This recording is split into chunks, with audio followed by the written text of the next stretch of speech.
¿Qué sucede en el país? Tendencias del acontecer nacional en Análisis Situacional. Bienvenidos a Análisis Situacional. Les recuerdo nuestros nuevos horarios. 3 emisiones semanales. Domingos 11 de la mañana, domingos 8 de la noche y lunes 8 de la noche.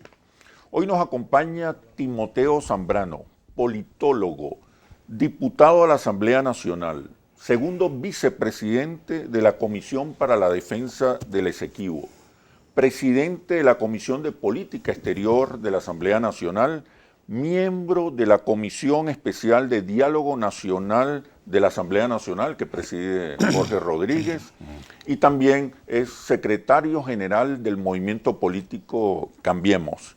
Bienvenido, Timoteo, ¿cómo estás? Gracias, Oscar Schemmel, por haberme invitado a tu programa. ¿Primera vez? Creo que es la primera vez, así es. Así Ya que muy vendrán complacido. nuevas oportunidades. Muy complacido. Sí. Siempre te he seguido, he escuchado tus análisis. Igual siempre he seguido Me parece tus muy encuestas. profundo, bien acertado, muy equilibrado, muy sensato. Y eso es muy útil en estas épocas tan convulsionadas. No, y un país profundamente polarizado y una comunidad internacional terriblemente polarizada. A veces trata uno de colocar ahí la sensatez, ¿no? Venezuela insertada o colocada en un tablero geopolítico internacional. Bueno, ese fue el gran error del extremismo en Venezuela, que antes no había ocurrido y trajo la geopolítica al país, incorporando, yo diría desnudando potencias que al final han terminado decidiendo por ellos en cualquier negociación, y eso es una cosa triste, ¿no? Aunque de alguna manera, desde el inicio, con el gobierno de Hugo Chávez, desde el inicio de su presidencia, la injerencia de los Estados Unidos fue muy clara, muy evidente, quizás no tan descarada. En políticas, en algunas políticas, ¿no? Pero no era una injerencia que llegara al extremo de las sanciones, del bloqueo, de ese tipo de cosas. Incluso una injerencia que ha tenido que ver con el freno, con la contención de un conjunto de propuestas que ha tenido el extremismo en algún momento en que ha estado dialogando, que no ha permitido que esas salidas se hayan podido dar. La verdad que ha sido una sanción activa, una injerencia, como yo le llamo, activa, en la cual incluso como política ha tenido el que en Venezuela la gente se abstenga de votar y han puesto recursos para que eso ocurra, ¿no? Tradicionalmente el liderazgo político venezolano defendía, protegía la soberanía, la independencia del país. Estoy hablando de los adecos y los copellanos. Podía haber algún tipo de influencia, pero por lo menos se mantenían las formas. Claro, aquí había un nacionalismo político total, ¿no? En Venezuela, tanto en la época que existía de Copey nada más. Se hablaba de nacionalismo democrático. Claro, y luego se incorpora, insurge el MAS como una organización de izquierda, y de alguna manera el país se fue modelando culturalmente hacia un tipo de socialdemocracia o democracia progresista, etcétera, y eso permitió que los valores democráticos se arraigaran muchísimo. Una cultura democrática enorme, y que además cuando el continente estaba plagado de dictaduras, Colombia, Venezuela eran quizás los países que más tenían fortaleza democrática. Y bueno, y de alguna manera nos involucramos en esos procesos, no desde la injerencia, sino desde la cooperación, ayudar a que se fortalecieran las organizaciones políticas, se fortaleciera la democracia y ir contra esas dictaduras.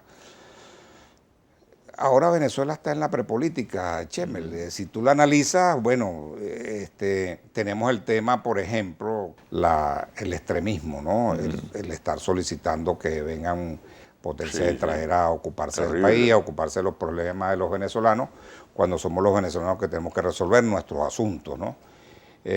Lo vemos en la abstención, eso es la prepolítica. Sí. Venezuela era un país con altísimos índices de participación. Ahora tenemos que educar nuevamente para la participación electoral como un elemento central de fortalecimiento de la democracia. Eso implica una transformación, una renovación de los partidos políticos. Totalmente. Y yo creo que lo hemos empezado de alguna manera, Chemer, con... fíjate, la mesa de diálogo nacional de aquel momento, cuando firmamos los acuerdos del 16 de septiembre del año 2019, en un momento en que el día anterior el extremismo se levanta de la mesa de Noruega, de Oslo, de Barbados, el llamado para ese momento G4, se levantan y nosotros estamos firmando un acuerdo. Ya teníamos 3 meses trabajando sobre ese acuerdo en una mesa de puros venezolanos. No nos hacía falta tener la tutela de ningún país. Bueno, y gracias a ese acuerdo iniciamos un proceso que nos ha traído hasta donde estamos hoy. Nombramos un CNE a través de la omisión legislativa, tuvimos que recurrir.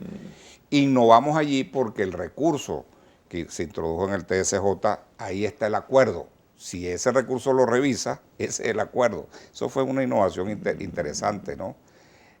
Nombramos ese CNE, cambiamos el CNE, hicimos una modificación, unas reformas del sistema electoral, consagramos mayor proporcionalidad, cambiamos esa relación que existía antes, que el 70% era nominal y el 30% era proporcional. Ahora tenemos que el 52% es proporcional y el 48% es nominal.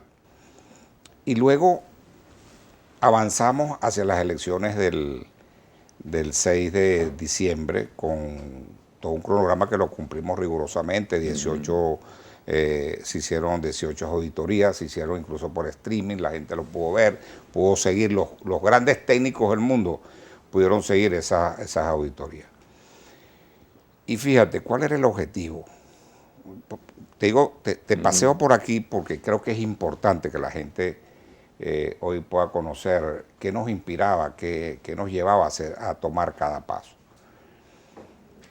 El objetivo era con las elecciones del 6 de diciembre, no era un tema cuantitativo de correlación de fuerza, fíjate tú, porque sabíamos que el tema de la abstención ya era un tema para ese momento inspirado por el extremismo y por los que estaban afuera y por gobiernos. Era increíble ver gobiernos o ver organizaciones multilaterales como la Unión Europea llamando a la abstención. Eso es una cosa que yo jamás me imaginé que podía haber.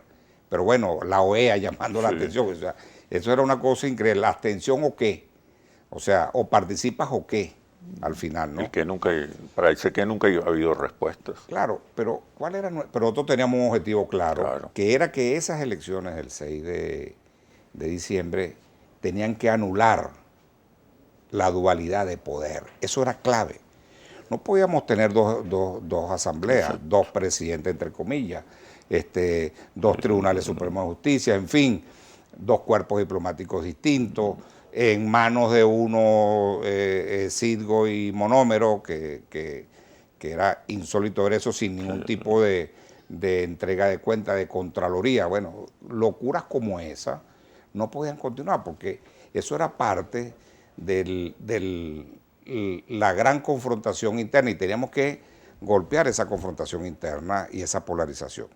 Bueno, yo creo que eso lo logramos. Al día siguiente bajó esa tensión. Y en este momento sectores de la oposición extremista están clamando por participar. Claro, y nosotros hemos dicho que todo ese proceso nos llevaba a crear las condiciones para que todo el mundo participara. Y ahí están las condiciones, todo el mundo puede participar. Exitoso. Y yo creo que eso ha sido un éxito que va a tener, lo vamos a ver a futuro, porque a ti te gusta mucho el tema económico, en que bajado la confrontación, logrando estabilidad política, podemos ocuparnos de la economía, de estabilidad económica, de la estabilidad institucional, etcétera. De eso vamos a hablar en el siguiente segmento. Pero quisiera retomar el tema geopolítico. Se habla de que la nueva administración de la Casa Blanca, la nueva administración Biden, ha decidido una especie de repliegue táctico. Se descarta definitivamente la intervención militar, que ya era poco probable, pero siempre resultó una amenaza. Se usó como una amenaza para generar una ruptura, sobre todo en el campo militar. Se evapora la figura del poder dual. ya es muy poco que era la efectivo. estrategia de Trump. Nosotros derrotamos la estrategia de Trump Pero se el 6 de mantienen diciembre. las medidas coercitivas, la presión política y diplomática, las campañas de descrédito y las nuevas amenazas, esta vez judiciales, contra los líderes del chavismo, incluso también contra líderes de la oposición democrática. ¿Cómo evalúas este escenario? Pero por favor me responde cuando regresemos de los comerciales. Ya venimos. ¿Qué sucede en el país? Tendencias del acontecer nacional en análisis situacional. ¿Qué sucede en el país? Tendencias del acontecer nacional en análisis situacional. ¿Cómo evalúas, Timoteo, el escenario de la confrontación geopolítica, de la rivalidad entre Estados Unidos y Venezuela, de la necesidad de un diálogo? Porque el conflicto político en Venezuela ya salió de las fronteras nuestras. Sí. Bueno, tenemos que tomar en cuenta que hay una nueva administración que recién está tomando posesión. Se esperaba que hubiese cambios, ¿no? Yo creo que sí va a haberlo, va a ser más pausado, ¿no? Porque obviamente la administración Biden no va a querer cometer o tropezarse con los mismos errores que cometió la administración Trump. Eso es una cosa de librito, ¿no? Lo que ocurre es que le falta todavía quizás poder tener a sus altos funcionarios, los altos cargos, en funciones que no los tiene hasta ahora. Sin embargo, siguen ejerciendo las políticas que quedaron sobre la mesa, ¿no? Que heredaron del trumpismo. Ya varían cosas, ¿no? Temas, por ejemplo, en el ámbito energético, petrolero, ciertas licencias que empiezan a mostrar algún tipo de cambio. Vemos algunas declaraciones de altos cargos como Juan González, en la cual él dice, bueno, tendrá que tragar sapos a ambos lados y se tendrá que encontrar. Bueno, yo creo que con el respeto a los sapos, bueno, no es otra cosa que el deseo a lo mejor, bueno, siéntense a conversar todas las partes. Es posible que entremos en una mesa de negociaciones Estados Unidos y Venezuela, tomando en cuenta que existe un conflicto geopolítico. ¿Cómo lo veo, no? Yo creo que no va a haber una mesa solo de Guaidó, con el gobierno. Yo esa mesa no la veo en términos reales, porque es lo que quisiera los llamados G4 con factores de Estados Unidos como el embajador que está en Bogotá, el señor embajador que está allí. No, yo creo que de haber una mesa, que puede haberla, estaríamos sentados todos los factores opositores, ¿no? Quizás habría que negociar una agenda común y luego negociar con el gobierno una agenda común de ambas partes, porque eso es lo que corresponde. Bueno, sobre todo este número de puntos nos pondríamos de acuerdo para ir dándole solución y acordar cada uno de esos puntos. Yo vería algo así, y no tanto en el corto plazo, yo lo vería más hacia el mediano plazo. ¿Por qué? Porque estamos en un proceso electoral de la mega elección, que es el 21 de noviembre, estamos en pleno desarrollo del cronograma, empezamos la auditoría con el registro electoral, etcétera. Y bueno, no creo que eso esté en cuestión, ni va a formar parte de ninguna otra negociación. Ya eso se negoció en su momento y estamos sencillamente desarrollando ese proceso, ¿no? Con un nuevo Consejo Nacional Electoral, que también ha tenido bastante respaldo interno y externamente. ¿Tú ves entonces el diálogo, la negociación con los factores internos? Yo lo veo básicamente con los factores internos. Ahora, sí tengo que decirte lo siguiente, y yo siempre he recomendado que aquí, digamos, que el gobierno tiene que tener una negociación con el gobierno americano. Okay. Sí creo, es necesario. Sí creo que es necesario, porque hay unos puntos que nosotros no podemos negociarlo, ni lo pueden negociar los otros factores opositores. Y eso tiene que ver con las sanciones, el bloqueo, y tiene que ver con elecciones. Bueno, yo creo que el gobierno debe sentarse, el gobierno venezolano con el gobierno americano. Eso lo vengo diciendo desde hace bastante tiempo. Porque, digamos, aquí se puede producir una negociación en dos niveles. En ese nivel y en el nivel aguas abajo, de lo que tiene que ver internamente todos los factores. Esta elección va a ser muy importante por lo siguiente, porque nos puede encontrar a varios en varias partes del país. No veremos una elección, un acuerdo global en el país, pero sí pueden haber acuerdos puntuales. Y eso sería importante allá en el camino para un otro tipo de encuentro, en coincidir en una negociación mucho más fuerte, más Fíjate, potente, ¿no? hasta ahora yo observo que las negociaciones, el diálogo, las conversaciones se han concentrado en designar un nuevo CNE, en que haya elecciones, en fijar un cronograma electoral, pero creo que nunca o muy poco se ha discutido sobre el día después.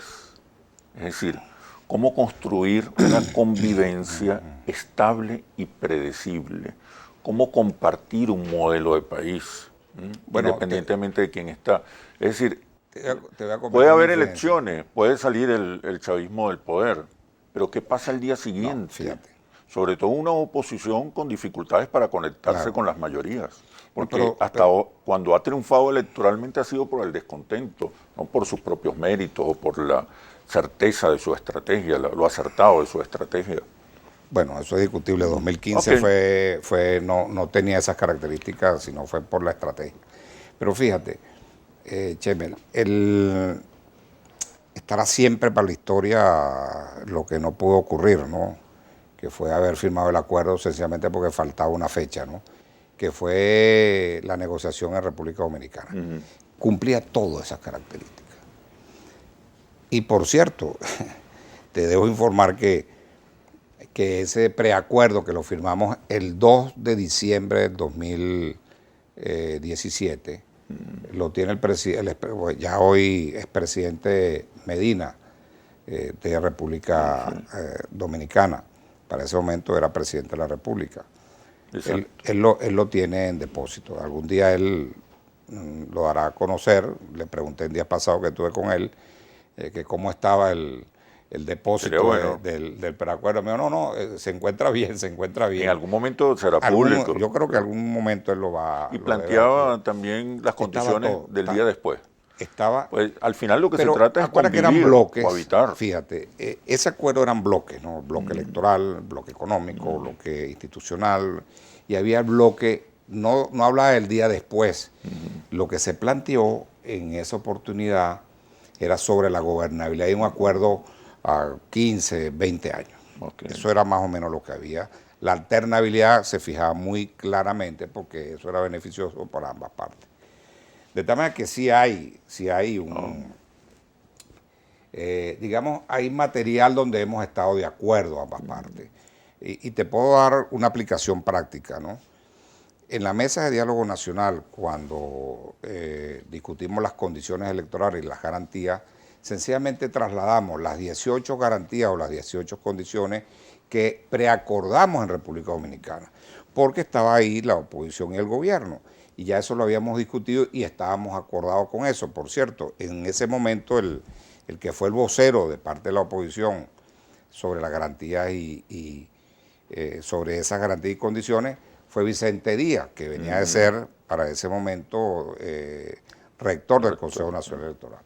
Bueno, y el que habló, el vocero del gobierno, fue Jorge Rodríguez, que en ese momento también había estado de presidente del Consejo Nacional Electoral en su momento. Bueno, eso lo aprobamos y lo trasladamos a este acuerdo que hemos venido desarrollando. Fíjate tú cómo República Dominicana En aquel sigue momento, ayudando. ¿qué ocurrió en aquel momento? ¿Por qué no se continuó la negociación si ya lo que faltaba eran las firmas? Pero por favor me respondes cuando regresemos de los comerciales. Ya venimos.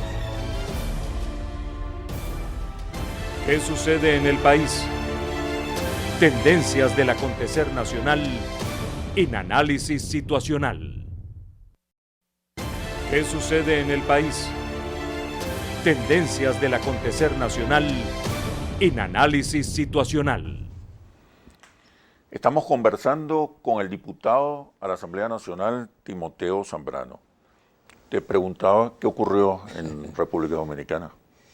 Mira, fíjate que hay un detalle bien importante que no me gusta dejarlo pasar. ese acuerdo no se da, aun cuando teníamos allí a varios cancilleres, cabezados por el canciller de México y de Chile, que colaboraron mucho, ayudaron muchísimo a ambas partes. En ese momento, el acuerdo le faltaron 15 días. ¿Cuál es la diferencia? El gobierno planteó 20 de mayo y nosotros planteamos 15 días después, algo casi como 5 de junio. 5 de junio, 10 de junio, ¿no? Por eso no se firma ese acuerdo en términos de la negociación. Era insólito. Yo decía, pero eso no tiene sentido. ¿Qué va a pasar? No cambia nada en 15 días. Quedémonos con el 20 si ya estamos todos de acuerdo. Incluso parte de ese acuerdo, quiero decir aquí responsablemente, fue muy ayudado por los cancilleres y por el expresidente Zapatero. Entonces teníamos ya un acuerdo que iba a tener una fortaleza enorme de respaldo continental y universal.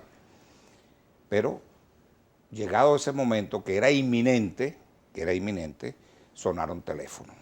Y yo me quedo ahí. Sonaron teléfono y luego cambiaron la actitud. Cambiaron las señas. Cambiaron señas. Así es. Mira, algún día eso se sabrá con detalle. Viene en noviembre, vienen las próximas elecciones regionales, municipales. La oposición en general, a pesar de que ha habido avances, sobre todo con relación a la oposición democrática, hay debilidades importantes. Bueno, te digo que más del 70% de los venezolanos, 7 de cada 10 venezolanos, cree que la decisión de la oposición de no participar en las elecciones es incorrecta. Y la mayoría está dispuesta a votar. Aquí no es un problema de una abstención porque la gente se niega a votar, la gente está buscando también opciones, alternativas. Si no las encuentra, no vota. Es un país que se acostumbró a votar. Entonces la oposición llega dividida, sin mensajes, sin propuesta. Guaidó tiene 8% en este momento, 8% de gente que se declara opositor y apoya a Guaidó. 3 de cada 4 venezolanos tienen una opinión desfavorable de los principales líderes de oposición. Me refiero específicamente a Capriles, Falcón, López, Guaidó, Ledesma, Borges y Ramos Ayub. Y un dato muy importante, 63% está de acuerdo con que Guaidó y López deberían estar presos por corrupción. Me cuesta terrible. ¿Cómo llegar a esos comicios fortalecidos? Bueno, tenemos que partir de que son unos comicios locales, ¿no? Locales y regionales. Esa es una primera diferenciación importante. Donde hay una abstención significativa normalmente. No, y digamos, esos personajes no están en cuestión de ser candidatos, salvo uno que otro. Por lo tanto, creo que cambia ahí la percepción de la gente. En segundo lugar, las elecciones de gobernadores históricamente tienen una participación más o menos del 45, 46%. Si a eso le sumas alcaldes y le sumas concejales y diputados, bueno, vas a tener una masa crítica en campaña, tocando puertas, buscando una gran oportunidad para comunicarse.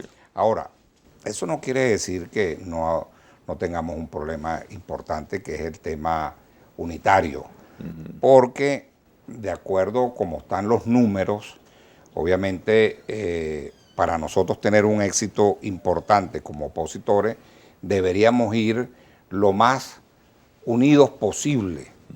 Eso nos permitiría, en primer lugar, y por eso la Alianza Democrática lo que ha hecho juntar a todos los que participamos, por ejemplo, en las elecciones del 6 de diciembre, donde sacamos casi 2 millones de votos, todos juntos. Bueno, ese es un primer esfuerzo que ya lo hemos logrado. Ahora, yo creo que aquí se puede dar una alianza puntual. No creo que podamos tener una alianza global, eso sería lo ideal. Pero ahí en la ruta, en el camino, hay una serie de problemas. Tenemos gente inhabilitada, partidos que llaman judicializados, otros partidos que, bueno, aun cuando tuvieron su confrontación interna, se dividieron.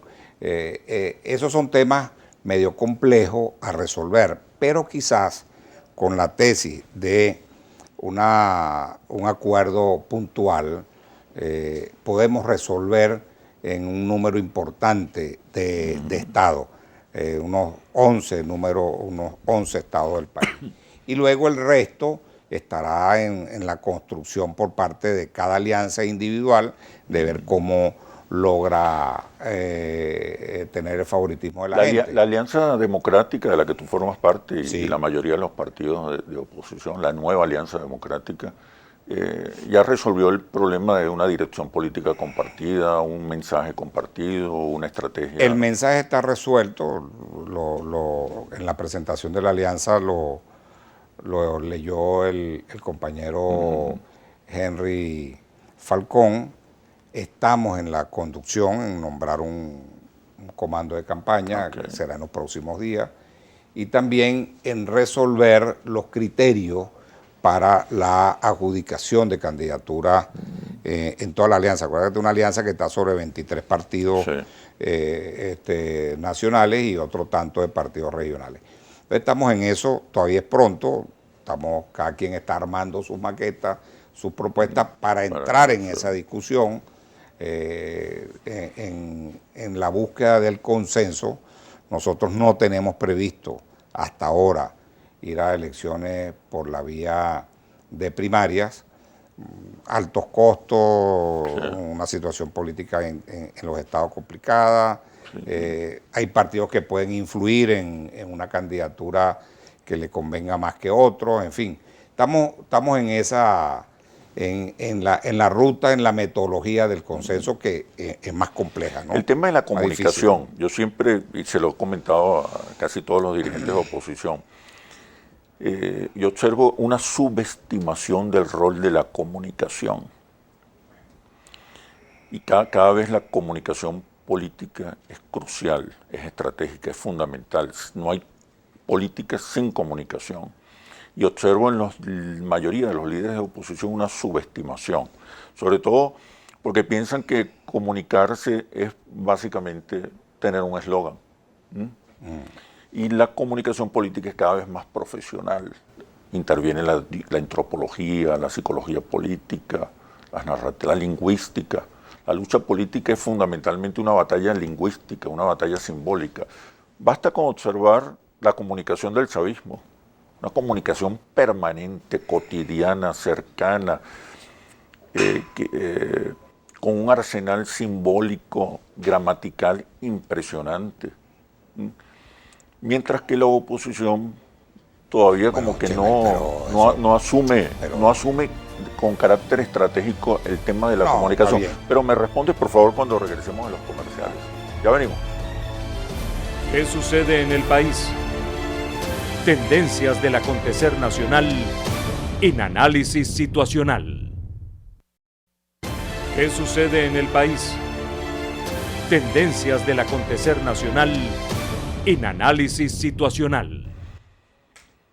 Les recuerdo nuestros nuevos horarios. Domingos 11 de la mañana y 8 de la noche y lunes 8 de la noche. Conversamos con Timoteo Zambrano, diputado de la Asamblea Nacional, secretario general del movimiento Cambiemos.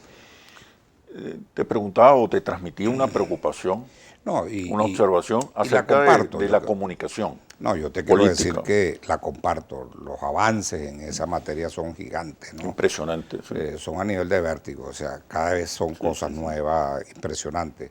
De hecho, hoy en día hay un debate global entre las grandes potencias sobre el uso de la inteligencia artificial, ¿no? Porque los dos grandes polos, China y Estados Unidos, están en una carrera tremenda por el desarrollo de la inteligencia artificial. El problema es qué uso se le va a dar, y ahí debería entrar una regulación de Naciones Unidas o una agencia internacional, sobre todo por el uso en el campo militar.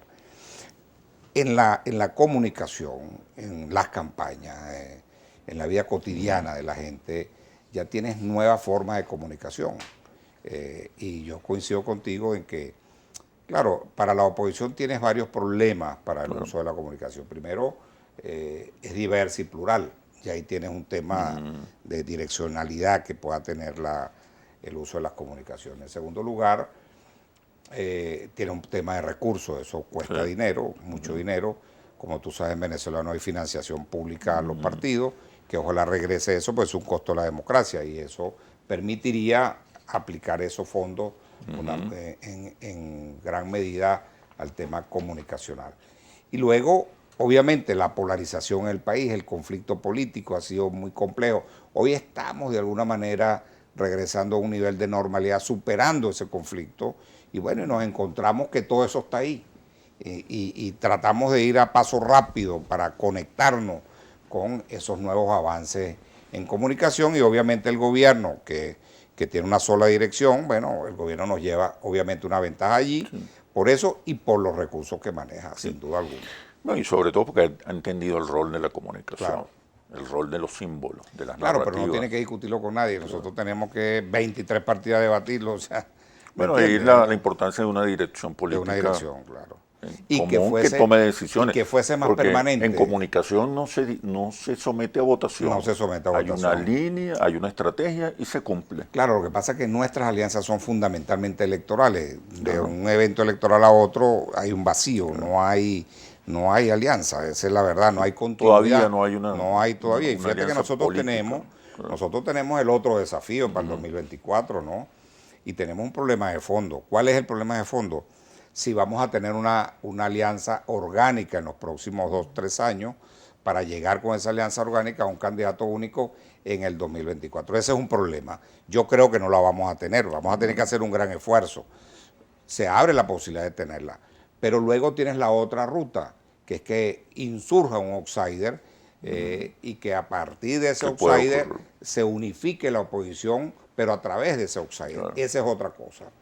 Entonces, ahorita no hay un líder visible no único. No lo hay. Y además que el tipo de elección que tenemos son locales, regionales, entonces no te da para eso. Pero sí creo que una vez que concluyamos este proceso, no hay duda que empezarán a descollar personas, mujeres, hombres, que la gente empezará a visualizar como un posible outsider. De cara al 2024. Hombre o mujer con cara al 2024. No, ustedes han descartado un eventual revocatorio.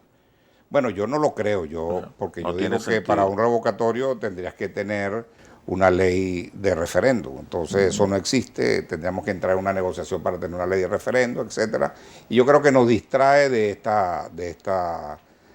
este proceso electoral y no podemos distraernos. Yo creo más en una estrategia de acumulación de fuerza, ganar gobernaciones, ganar alcaldías, ganar concejalías y diputados regionales, y ahí tienes una fuerza importantísima en un corredor electoral donde participan unos 15 millones de electores, que nos pone, nos ubica con una mejor disposición y en unas mejores condiciones electorales para abordar el 2024. Esa es la visión que tenemos en Cambiemos. Y fundamentalmente, más allá de la correlación electoral, que como estrategia, cambios en la correlación de fuerzas simbólicas, cultural, emocional, lingüística, que es clave en una disputa política. Y fíjate que tenemos una buena oportunidad, ¿no? Nosotros estamos en la Alianza Democrática por la vía del consenso, no planteamos como una política las primarias.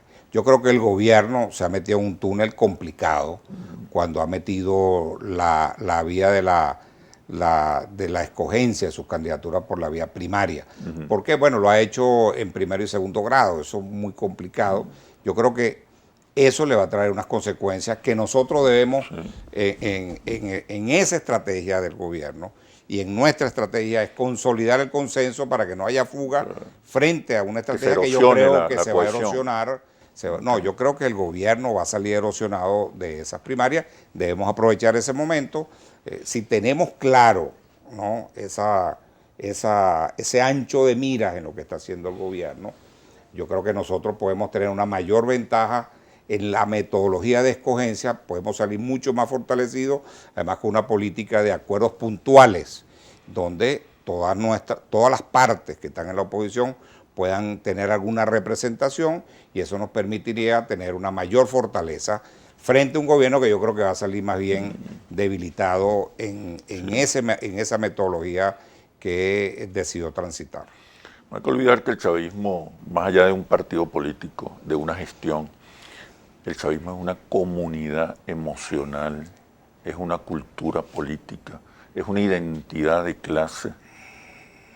Y eso son fortalezas que van más allá de la coyuntura, van más allá de la gestión. Mira, Ahora, el acceso al poder, compañero, olvídase, eso es complejo. sí. Y yo que viví tantos momentos donde se utilizó esa ruta de las primarias fueron terribles. Sí. El del enlace fue terrible. Sí. Y acuérdate otra cosa, el péndulo, ¿no?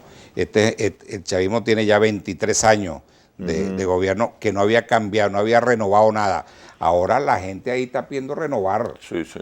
cambio. Es inevitable. Entonces, Hablando de eso, la renovación. eso se le va a complejizar mucho. De la renovación, del chavismo, en términos económicos, con relación al modelo económico, ustedes han debatido recientemente y han aprobado leyes económicas fundamentales, leyes económicas que implican un cambio de rumbo en alguna medida. ¿Cómo observas tú? ¿Qué está pasando dentro del chavismo? ¿Hay realmente un cambio de visión, sobre todo en el terreno económico? Pero me responde cuando regresemos de los comerciales. Ya venimos. ¿Qué sucede en el país? Tendencias del acontecer nacional en análisis situacional. ¿Qué sucede en el país? Tendencias del acontecer nacional en análisis situacional. Conversamos con el diputado Timoteo Zambrano. Te preguntaba, ¿qué cambios observas, sobre todo en el terreno económico? No, yo creo se está que llegando yo creo que a un acuerdo con relación a un modelo económico compartido, común. Sí, yo creo que el gobierno que ha hecho unas propuestas, le hemos hecho algunos cuestionamientos de esas propuestas, pero digamos en aras del interés general hemos acordado votar esas leyes. ¿Te refieres a la ley antibloqueo? La ley antibloqueo, y que ahora sí se está empezando a desarrollar la ley antibloqueo con una serie de propuestas aguas adentro en el Parlamento, y yo creo que eso es positivo, incluso expuesta a los agentes económicos, a los factores económicos como Fede Cámara, en la cual estuve presente. Yo creo que eso favorece también el poder lograr consenso sobre un conjunto de medidas y de leyes que tiendan a recuperar la economía. Ahora, hay que conservar de este modelo quizás lo inclusivo que es el modelo, y en términos en términos sociales, ¿no? Que es importante. Ese es un tema que se ha visto a lo largo de la historia democrática del país, ¿no? Desde la independencia. Pero sobre todo sí. En medidas concretas para la gente, ¿no? Ahora, difícil, el gobierno tiene que aceptar que él está en otra deriva, menos ideologizante, que es la deriva más socialdemócrata, por ponerle... O más pragmático. O más pragmático, más reformista. Sí. Yo creo que si el gobierno se sincera con el país, yo creo que puede ayudarle y puede ayudar a que el país se integre más en un esfuerzo común para salir de este atolladero económico en que hemos estado. ¿Qué significa hablarle más claro al país? Bueno, yo creo que tiene que hacer más alianzas, tiene que ser... Policlasistas. Sí, más policlasista, debe estar más inclusivo, más incluyente con factores de la economía, factores de los sindicatos, del mundo de la cultura, de los partidos, en fin, no ser tan sectario, porque el gobierno es bastante sectario. Entonces, debe ser mucho más abierto y creo que el país lo va a entender y lo va a comprender, porque en esa medida, si tú hablas, por ejemplo, con la gente de Fedenaga, del sector productivo, ahí tenemos que resolver muchísimos problemas, pero no hay que olvidarse que es el gran sector productivo del campo. Entonces, bueno, ¿por qué no incorpora la sugerencia? ¿Por qué no en una alianza te transas en una alianza con el sector productivo del país, del sector agroproductivo, agropecuario? Creo que el gobierno está viendo con claridad la importancia estratégica tiene que dar un paso del más, capital. Tiene que dar un paso más. Fíjate tú, por ejemplo... Más allá de las leyes. Más allá de las leyes. ¿En qué término? Por ejemplo, fíjate, tú tienes que tomar medidas que te proponen todos estos agentes sociales, económicos, laborales, etcétera, agroproductivos, tú tienes que tomar medidas y eso le corresponde al Ejecutivo. Y esas medidas están ahí en los debates que se han abierto. Y después tenemos que tomar medidas en el campo del legislativo, es decir, acciones legislativas importantes como reforma de ley, como la reforma a la ley de inversiones. Fíjate, en el campo industrial, Venezuela tiene un parque industrial gigantesco. ¿Por qué no tener un programa especial de recuperación del parque industrial que te llevaría un año, año y medio? Y que tú la deuda se la apliques, los bonos de deuda que se tengan, se lo apliques como inversión a ese sector. Bueno, recuperarías el parque industrial. Mira, dinamizas la economía. Segundo, mejoras el salario. Tercero, amplías la oferta laboral. En fin, vuelve el hecho en Venezuela, puede venir el hecho en Venezuela por un tiempo. Entonces conviertes esa zona como una zona especial. Bueno, imagínate tú, por decirte dos nada más, Carabobo, y que tiene además un puerto ahí mismo, y tienes la agroindustria de Aragua, que es gigantesca. Bueno, solo con que tú hagas esos programas.